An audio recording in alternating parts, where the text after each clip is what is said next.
चलिए आज हम लोग एक बहुत जो डिस्कस करने वाले हैं वो है एडजस्टमेंट फ्रॉम ग्रॉस इनकम।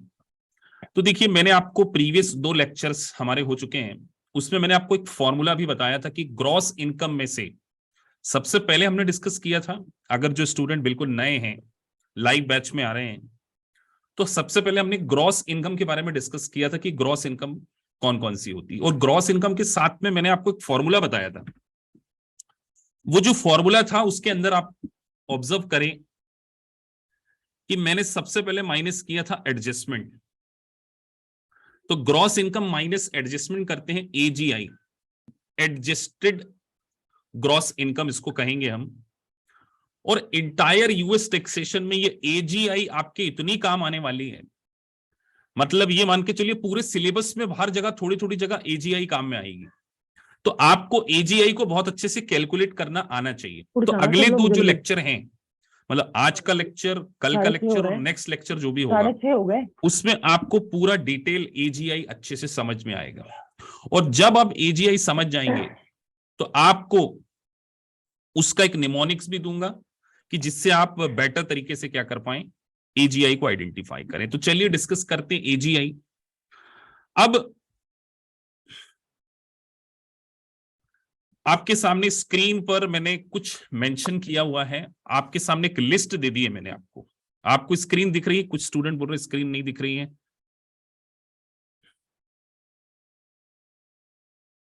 दिख रही है ना? चलिए, आपको स्क्रीन पे देखिए एक टेबल बनाकर मैंने दिया हुआ है कि ये वाली एडजस्टमेंट टू ग्रॉस इनकम है और ये वाली आइटमाइज है। तो जरा आप लोग थोड़ा सा क्या इस लिस्ट को देख के ऑब्जर्व कर सकते हैं कि हाउ यू कैन आइडेंटिफाई कि आइटमाइज में आता है और ये आपका एडजस्टमेंट टू ग्रॉस इनकम आता है। क्योंकि आपको ये समझना पड़ेगा सर, एडजस्टमेंट अलग है और आइटमाइज अलग है। तो आइटमाइज के लिए हम एक वर्ड यूज कर रहे हैं above the line deduction, sorry, adjustment के लिए यूज कर रहे हैं अबव द लाइन डिडक्शन, और आइटमाइज के लिए डिस्कस कर रहे हैं बिलो द लाइन डिडक्शन। तो मैं आपसे पूछता हूं, आप कैसे याद करेंगे कि ये आइटमाइज था या एडजस्टमेंट था? आप देखिए, सबसे पहले लिखा educator expenses, health saving account deductions. तो हमें ये समझना है कि सर ग्रॉस इनकम में से कुछ आपको डिडक्शंस मिल जाने वाली है। अगर आप एजुकेशन के लिए कोई एक्सपेंसेस करते हैं, अपनी हेल्थ सेविंग अकाउंट में कुछ पेमेंट डिपॉजिट करते हैं, सेल्फ इंप्लॉयमेंट टैक्स है, self employment SCP qualified plan है, हेल्थ इंश्योरेंस है, penalty on early withdrawal of savings, अलमनी paid, IRA deduction, student loan. इधर कंफ्यूजन नहीं हो जाएगा आपको, medical and dental expenses, taxes paid, interest, gift, charity, casualty losses. तो कैसे आप इसको आइडेंटिफाई करेंगे? क्या कोई स्टूडेंट कोई माइन्यूट सा पॉइंट ऑब्जर्व कर पा रहा है यहां पर कि हम कैसे याद रखें सर इसको? क्या आप में से कोई ऐसा स्टूडेंट हो? एक स्टूडेंट लिख रहे हैं सर अनयूजुअल एक्सपेंसेस, अंकुर लिख रहे हैं sir unusual expenses are itemize. Unusual कैसे, क्यों? मेडिकल और डेंटल। अगर हम एक तरीके से ऐसे देखें कि जहां इन्वेस्टमेंट की पॉइंट ऑफ व्यू से बात आ रहा है, देखो इन्वेस्टमेंट, क्या मेडिकल और डेंटल इन्वेस्टमेंट है? अगर मैं आपसे पूछूं, आपसे पूछा जाए कि यार एजुकेशन में खर्चा करना और मेडिकल में खर्चा करना किसको भी इन्वेस्टमेंट बोलोगे, तो आप कैसे बताओगे? खुद ही बताओगे कि sir education is investment. Health saving account लिखा, सेविंग अकाउंट लिखा है। उसके बाद सेल्फ एम्प्लॉयमेंट क्वालिफाइड प्लान्स, जितने भी देखिए, एक अलमनी छोड़ दिया जाए सर, वो तो कोई इन्वेस्टमेंट नहीं है। आईआरए डिडक्शंस, मतलब मोटा मोटे तौर पे अगर हम ध्यान रखें तो एजुकेशन एक वर्ड डाल दिया जाए और इन्वेस्टमेंट एक वर्ड डाल दिया जाए, तो हम अगर ये ध्यान, क्योंकि एग्जाम में आपको कंफ्यूजन हो जाएगा कि यार ये एजीआई में आएगा कि आइटमाइज में आएगा, तो आपको हमेशा ध्यान रखना, सर ने कीवर्ड बोला एजुकेशन इन्वेस्टमेंट, एजुकेशन इन्वेस्टमेंट, ये 2 वर्ड सर ने बोले। और एक अलमनी हम याद रख लेंगे सर, ये सब क्या कहलाती है? एडजस्टमेंट कहलाती है। और itemize medical, tax, interest, gift to charity, casualty loss in federal disaster areas. तो जब हम पूरा डिटेल समझेंगे तो हमें यह समझना है कि सर आपने सबसे पहले डे 1 पे हमें बताया कि ग्रॉस इनकम में से हम क्या माइनस कर दें, एडजस्टमेंट माइनस कर दें, तो एजीआई आता है। और एजीआई के बाद आपके पास चॉइस होती है। क्या चॉइस होती है, किसको याद है प्रीवियस लेक्चर, क्या चॉइस क्या अवेलेबल है आपके पास? है कुछ चॉइस की नहीं? यस सर, स्टैंडर्ड डिडक्शन और आइटमाइज, दोनों में से जो ज्यादा हो, विच एवर इज मोर, हम क्या करते हैं, आइटमाइज की डिडक्शन ले लेते हैं। तो दोनों में से जो ज्यादा है उसको हम माइनस कर देंगे। तो हम ये बात कह सकते हैं सर, क्या बात कह सकते हैं कि जो आइटमाइज है वो बिलो द लाइन डिडक्शन है और adjustment above the line deduction है। तो एजीआई माइनस आप क्या करेंगे, आईआरए करेंगे। अब आगे बढ़ते हैं। तो हम जो आज डिस्कस करने जा रहे हैं एडजस्टमेंट में, सबसे पहले एक बात डिस्कस करने जा रहे हैं आईआरए डिडक्शंस में। सबसे पहला पॉइंट मैंने लिया है एडजस्टमेंट में, इंडिविजुअल रिटायरमेंट अकाउंट। आप स्क्रीन पे एक चार्ट बना हुआ देख रहे होंगे।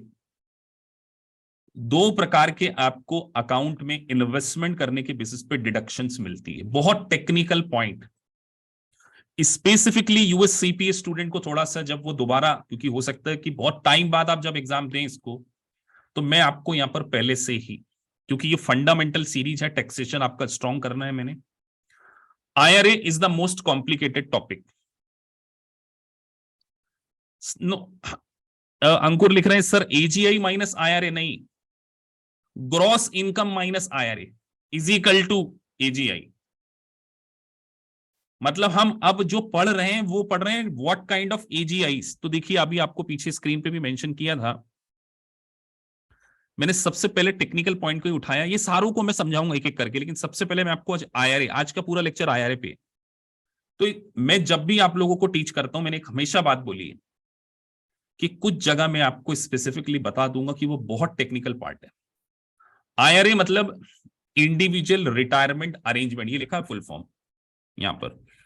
तो एक प्रकार से जब एक इंडिविजुअल रिटायर होगा तो रिटायरमेंट के टाइम उसको फंड की रिक्वायरमेंट होगी। तो यूएस गवर्नमेंट प्रमोट करती है कि जैसे जैसे आप इनकम अर्न करते जाते हो, एक सेविंग अकाउंट में आप क्या करो, फंड डिपॉजिट करो, हम आपको उसकी कुछ बेनिफिट्स प्रोवाइड करेंगे, कुछ डिडक्शंस प्रोवाइड करेंगे। सर इंडिया में भी कुछ ऐसा होता है क्या? अगर आप थोड़ा सा इंडियन सिनेरियो में देखें, हाँ सर होता है ना।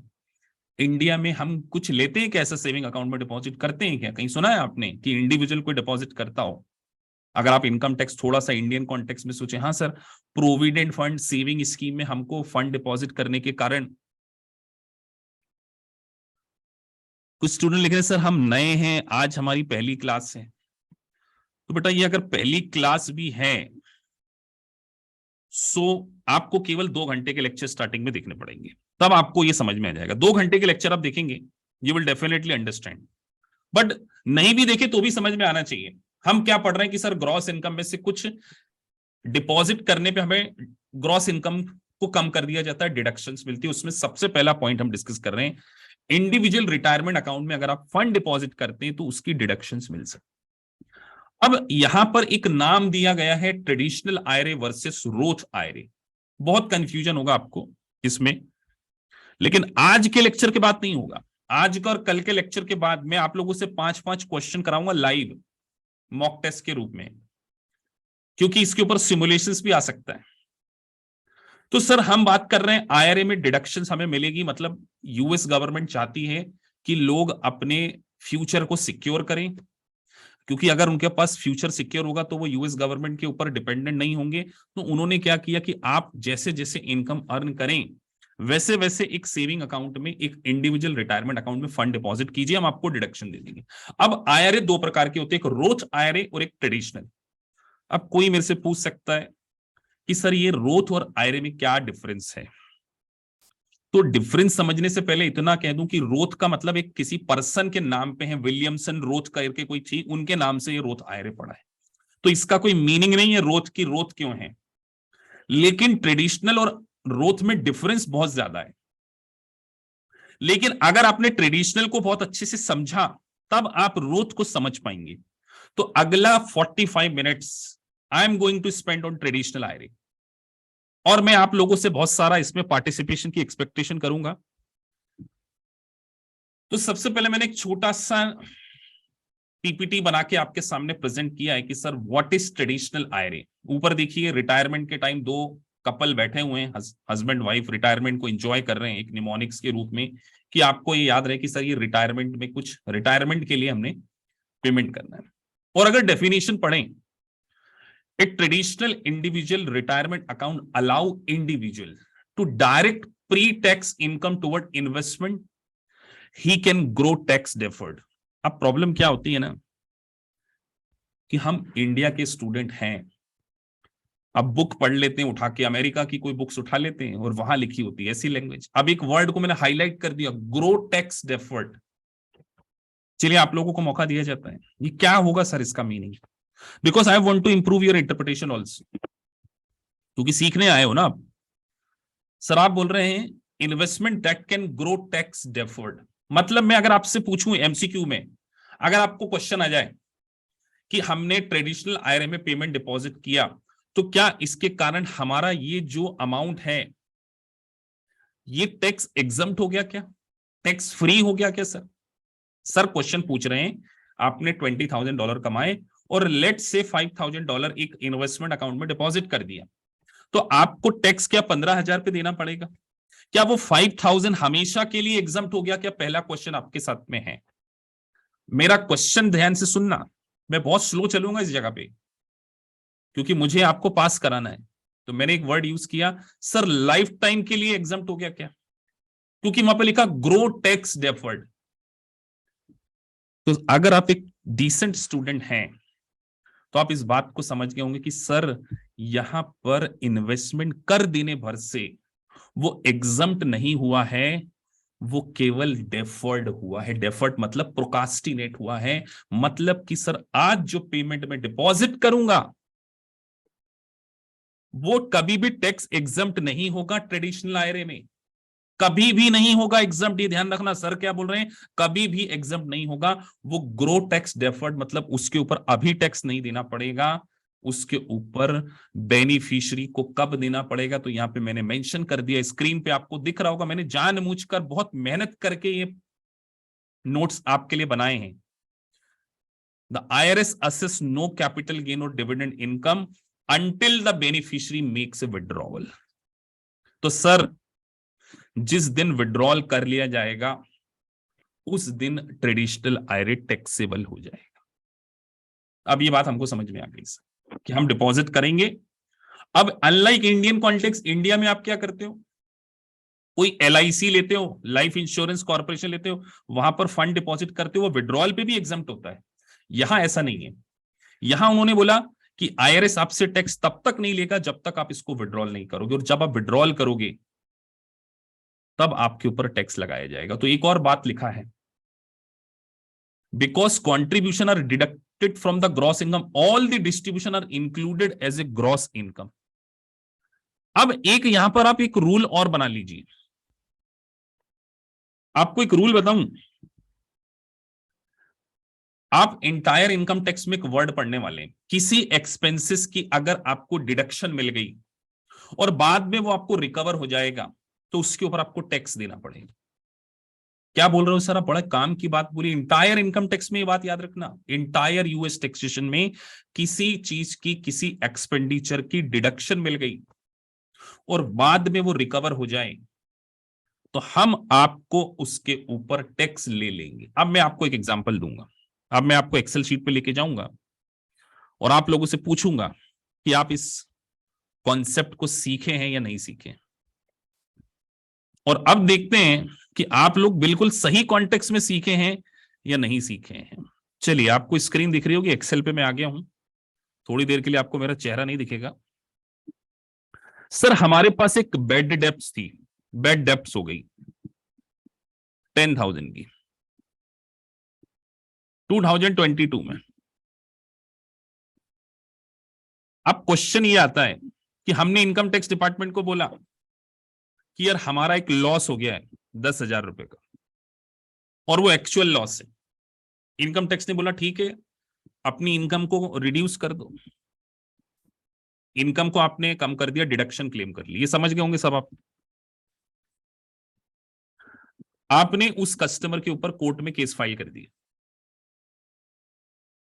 उस कस्टमर ने आपको 7,000 पे कर दिया 2024 में, और इनकम टैक्स डिपार्टमेंट को यह बात पता चल गई कि आपके फेवर में डिसीजन आया है, आपके बैंक अकाउंट में 7,000 आए, तो इसको हम बोल रहे हैं recovery from bed debts. Bed debts recovery बोलते हैं ना। बताइए 7,000 पे टैक्स देना पड़ेगा कि नहीं देना पड़ेगा, और कितने पे देना पड़ेगा, 7,000 पे कि 10,000 पे? पहला क्वेश्चन तो यही है।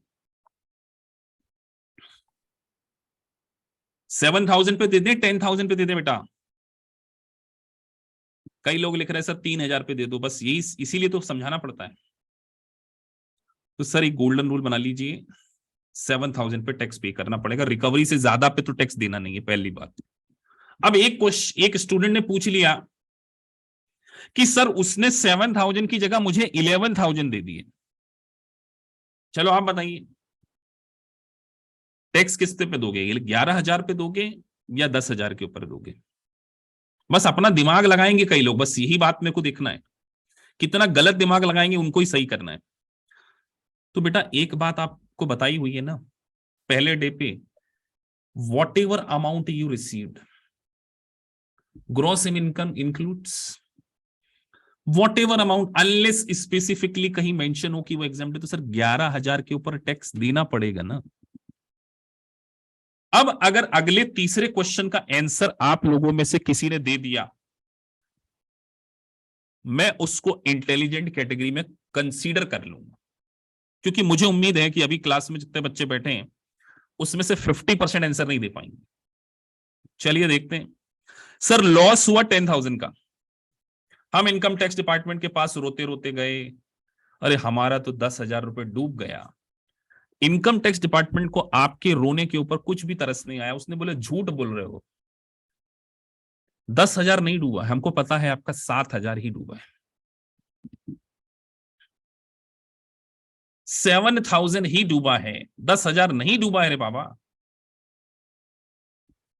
हम आपको केवल और केवल 7,000 की ही डिडक्शन प्रोवाइड करेंगे। हमको तकलीफ तो हुई, हमारा दिल टूट गया कि डूबा था 10,000, इनकम टैक्स डिपार्टमेंट बोल रहा 7,000। गुस्से गुस्से में हम सुप्रीम कोर्ट के पास चले गए, हमने केस फाइल कर दिया कि भैया हमारा 10,000 रुपए डूबा है। सुप्रीम कोर्ट ने डिसीजन दिया कि चलो ठीक है, आपका 8,500 इनको रिकवर देना पड़ेगा, क्योंकि आपका कुछ गुड्स खराब था। 8,500 की रिकवरी आपको हो गई है। अब इनकम टैक्स डिपार्टमेंट आपके ऊपर कितने अमाउंट पे टैक्स लेगा, इस क्वेश्चन का आंसर सोच कर देना बेटा, इतना आसान नहीं है, सिर्फ इतनी सी हिंट दी है। और अगर सही टैक्स अमाउंट आपने बता दिया तो आप अच्छा सोच सकते हो। और अगर आप चार्टर्ड अकाउंटेंट हो तो आपका आंसर तो सही होना ही चाहिए, क्योंकि सीए फाइनल का भी प्रोविजन था ये। चलो कुछ ने आंसर देना शुरू कर दिया। गोविंदा लिख रहा है 1,500 के ऊपर टैक्स देना पड़ेगा, बस यही सुनना चाहता था मैं कि अब आप लोगों ने पार्ट 3 तो पढ़ लिया है, वो तो बड़ा आसान था सर, 7 ही यूनिट थी, आराम से इनरोल्ड एजेंट बन जाएंगे। देखो कंपा लिख रहे हैं, मनोहर लिख रहे हैं 8,500, निर्भय लिख रहे हैं 8,500। अभी मैं ढूंढ रहा हूं समझदार स्टूडेंट को। बाकी सब क्या सोच रहे हैं? रतुल चौकसी लिख रहे हैं 8,500, निर्भय। स्टूडेंट को आइडेंटिफाई करता रहता हूँ, जो आंसर देते रहते हैं वो थोड़ा मेरे को पहचान में आ जाते हैं। तो as per the income tax law जितने की डिडक्शन मिली है उतना ही अमाउंट, उतनी ही अमाउंट को इनकम मानेंगे ना। 7,000 की ही आपको क्या मानी जाएगी, ग्रॉस इनकम। ये गोल्डन रूल बना लीजिए। मैं पढ़ा रहा था आपको आयरे, लेकिन मैं आपको एक गोल्डन रूल भी समझाना चाहता था। इसका आयरे से कोई रिलेशन नहीं है बेटा, लेकिन अगर मैंने आपको ये रूल यहां पे नहीं समझाया होता तो आपको बहुत जगह काम आएगा। अब सर 1,500 को इनकम क्यों नहीं मान रहे, लॉजिक ये चाहिए, ये था क्योंकि आप इनकम टैक्स डिपार्टमेंट को बोलोगे ना कि भैया हमारा पेमेंट डूबा था 10,000, आपने अलाउ किया था 7,000, तो ये जो 3,000 है अभी भी हमारे कस्टमर से हमको लेना था, डेटर्स थे हमारे हिसाब से, तो एज पर इनकम टैक्स की बुक्स में ये डेटर्स है, और डेटर्स से कोई पैसा मिलता है तो क्या उसके ऊपर टैक्स दिया जाता है, मुझे बताइए। अरे कस्टमर से पेमेंट रिसीव करने पर कोई टैक्स देना होता है क्या? आप कोई बोलेंगे हाँ सर देना होता है। किसको लगता है कस्टमर से पेमेंट मिलने पर हमको टैक्स देना होता है? कोई है ऐसा कैंडिडेट? कस्टमर से मिलने पर टैक्स देना होता है क्या बेटा? नहीं सर जी, कस्टमर को जो माल बेचते हैं ना, सेल वैल्यू पर टैक्स देना पड़ता है, रिसीव करने के ऊपर टैक्स नहीं देना पड़ता। तो हम इनकम टैक्स डिपार्टमेंट को बोलेंगे, बोले 10,000 में से आप ही तो बोल रहे थे 7,000 डूबा है, आपने ही बोला था 3,000 नहीं डूबा है, हमने भी माना नहीं डूबा है, तो वो 3,000 हमारी बुक्स में डेटर्स माना एज पर टेक्स्ट बुक, और इस 3,000 में से हमको 1,500 मिला, तो sir recovery against current assets कहां से टैक्स होता? कोई टैक्स नहीं देना पड़ेगा। तो दैट्स वाई यहाँ पे 7,000 टैक्स देना होगा। आया मजा सुन के कि नहीं आया? आया कि नहीं मजा सुन के कि सर क्या लॉजिक था? क्लियर है कि अभी भी डाउट है इसमें? किसी को डाउट हो तो पूछ लो, ये गोल्डन रूल है। तो गोल्डन रूल सर आपने क्या बताया? सर अगर कोई एक्सपेंडिचर जितने की हम डिडक्शन क्लेम कर चुके हैं उतना अमाउंट हमको मिलेगा, उसी के ऊपर हम आपको टैक्स देंगे, अदरवाइज हम आपको टैक्स नहीं देंगे। ये रूल आप आने वाले हमेशा के लिए अपने पास बनाकर रख लीजिए। चलिए आगे बढ़ते हैं सर अपने मेन प्रोविजन के ऊपर, जिसको हम ऑलरेडी डिस्कस कर रहे थे। क्या डिस्कस कर रहे थे सर? हम डिस्कस कर रहे थे IRA। तो IRA में एक बात आपने सीखी, because contribution are deducted from the gross income, all the distribution are included as a ordinary gross income। तो सर जब भी ये वापस किया जाएगा IRA के ऊपर हमें क्या करना पड़ेगा? टैक्स देना पड़ेगा। आगे बढ़ते हैं। अब इनकम टैक्स डिपार्टमेंट ने सोचा कि यार ऐसे तो लोग क्या करेंगे, बहुत सारा पैसा कमाएंगे और सारा का सारा बोल देंगे कि भैया हमने IRA अकाउंट में डिपॉजिट कर दिए। तो सारा का सारा अगर हम डिडक्शन दे देंगे तो हम टैक्स कैसे लेंगे? पता चला मैंने $50,000 कमाए और मैंने उठा के $50,000 IRA में डिपॉजिट कर दिए, और इनकम टैक्स को बोला कि भैया आप ही ने तो बोला था जितना डिपॉजिट करोगे उसके ऊपर आज टैक्स नहीं देना, फ्यूचर में देना, तो अभी तो गवर्नमेंट को कोई टैक्स ही नहीं मिलेगा। तो गवर्नमेंट ने डिसीजन लिया कि हम एक डिडक्शन की लिमिटेड बना देंगे। अब लिमिट को याद रखना पड़ेगा कि नहीं पड़ेगा, कई स्टूडेंट मुझसे पूछते हैं। क्या लगता है आपको, याद रखना चाहिए नहीं रखना चाहिए? सर ये वाली याद कर भी पाएंगे कि नहीं कर पाएंगे? तो आपके सामने लिमिटेशन है, तो मैं आपको बोल रहा हूं ये वाली लिमिटेशन आपको याद करनी पड़ेगी। जहां याद करनी पड़ेगी उसको मैं स्पेसिफाई कर दूंगा। तो देखिए अब फिर स्टूडेंट बोलेंगे सर हमको 2023 की याद रखना है कि 2022 की याद रखना है? अब कोई स्टूडेंट अगर 2024 में एग्जाम देगा तो ऑब्वियस सी बात है सर 2024 की इतने आप समझदार हैं कि अगर 2024 में आप एग्जाम देने जाएंगे तो आपको बुक रिवाइज वाली दे दी जाएगी, तो उसमें अमाउंट को ही तो चेंज करना है, बाकी क्या है। और अगर कोई इंपॉर्टेंट अपडेशन आएगा तो मेरे अमेंडमेंट लेक्चर आते हैं उसके लिए, तो अमेंडमेंट लेक्चर आपको मिल जाएंगे, उसके लिए टेंशन नहीं लेना है। सो अब यहां पर लिमिट बड़ी टेक्निकल है, तो आप लोगों को 1 मिनट का समय दिया गया है कि पहले एक बार पूरे प्रोविजन को पढ़ लीजिए, आराम से पढ़ लीजिए।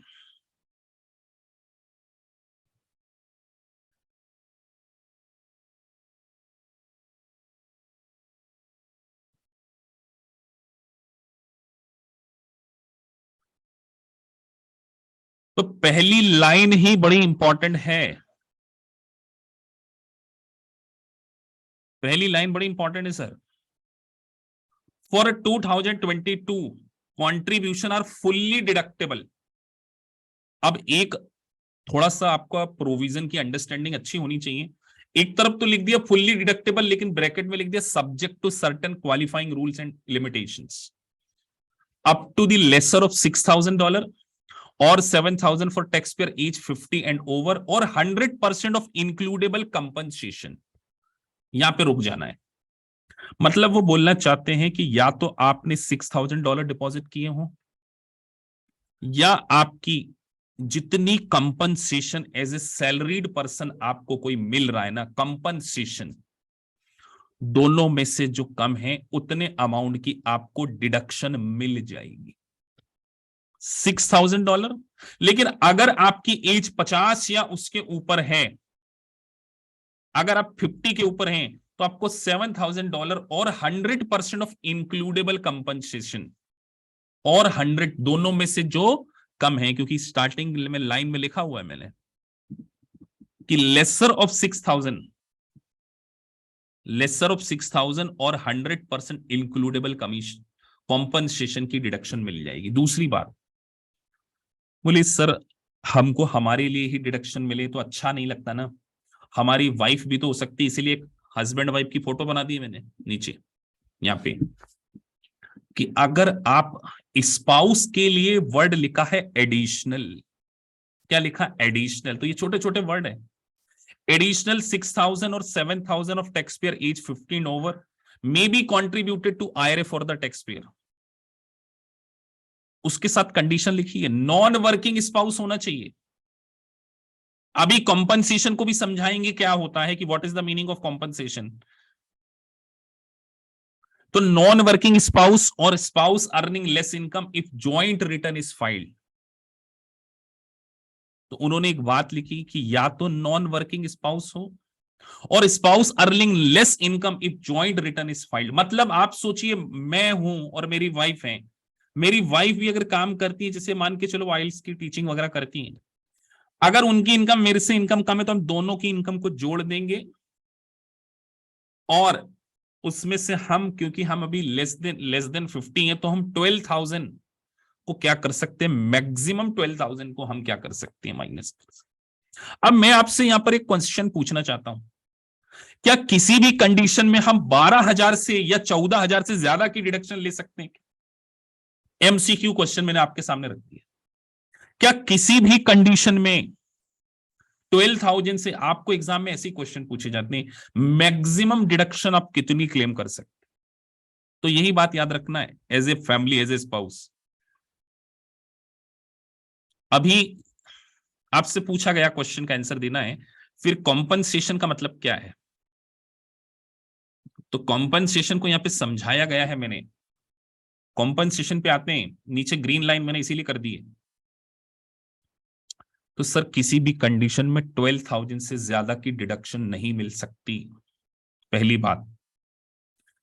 और दूसरी बात, क्योंकि वहां पे लेसर लिखा था ना, तो सर मेरा कॉम्पनसेशन अगर मान के चलिए 14,000 है तो आई कैन क्लेम ओनली 12,000। अगर हस्बैंड वाइफ दोनों का कॉम्पनसेशन जोड़ दिया जाए और वो 14,000 है, और if we are less, are age is less than 50, so we can only claim 12,000, not more than 12,000। Now अब कॉम्पनसेशन को समझाया है। Compensation includes अलमनी। अलमनी जिनको नहीं पता है बता देते हैं, अमेरिका में अगर डाइवोर्स हो जाए तो हस्बैंड और वाइफ के बीच में अगर डाइवोर्स होता है तो एक स्पाउस जब दूसरे स्पाउस को कोई अलमनी पे करता है तो वो भी इनकम मानी जाती है।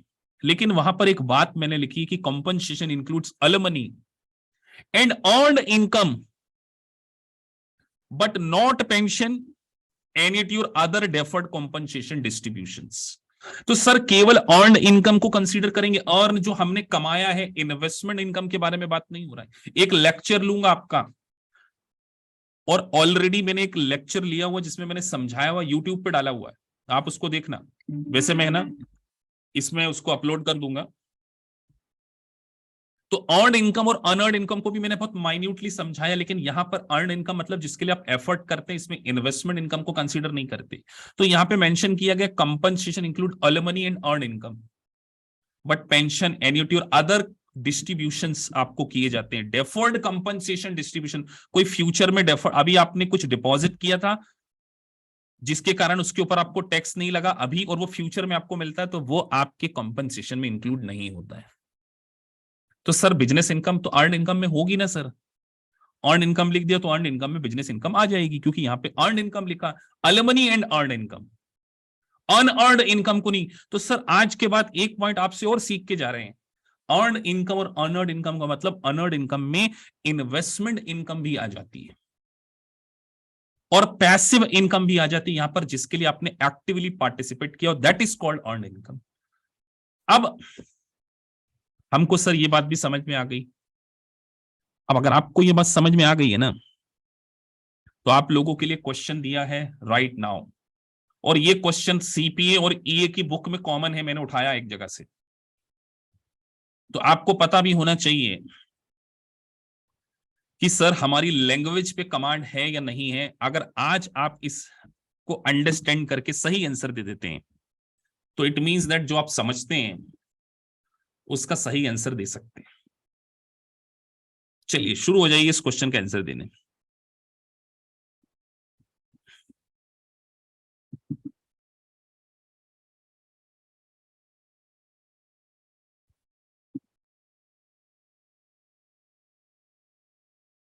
तो क्वेश्चन को ध्यान से पढ़िए। I will also read after that and I will also give the answer.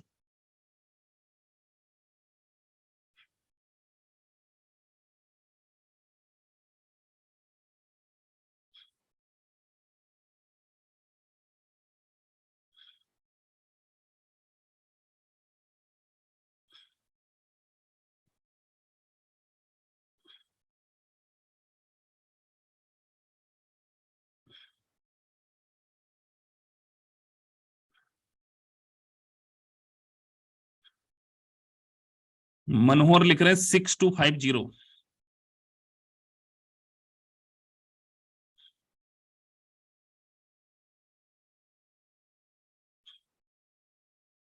एक स्टूडेंट आंसर सही दे दिया। बस मैंने जानबूझ के पब्लिक चैट को ऑफ कर रखा कि आप एक दूसरे के आंसर ना देख सके, आप दूसरों से प्रभावित ना हो सके।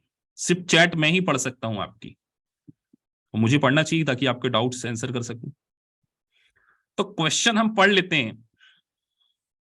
सोल एंड जूलिया क्रेन, नाम बड़े अजीब से मिलेंगे आपको, इंडियन नेम नहीं है तो थोड़ा सा हो सकता है आप अनकंफर्टेबल हो जाएंगे। हमारे तो राम सीता मोहन गीता रहते हैं।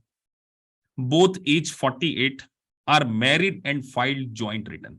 बस एग्जाम में नॉकआउट पंच खेलने का मौका आ गया कि सर ये तो पक्का है कि अगर ये एलिजिबल हुए तो 6 दूनी 12 से ज्यादा की डिडक्शन नहीं मिल सकती, तो पहले 12 वाला ऑप्शन तो है नहीं सर। तो उन्होंने मजे ले लिए आपके।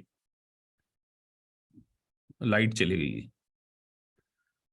अगर इंटरनेट नहीं गया है तो लाइट तो चली गई है, तभी मेरा लाइट सारी बंद हो गई है। मुझे 1 सेकंड के लिए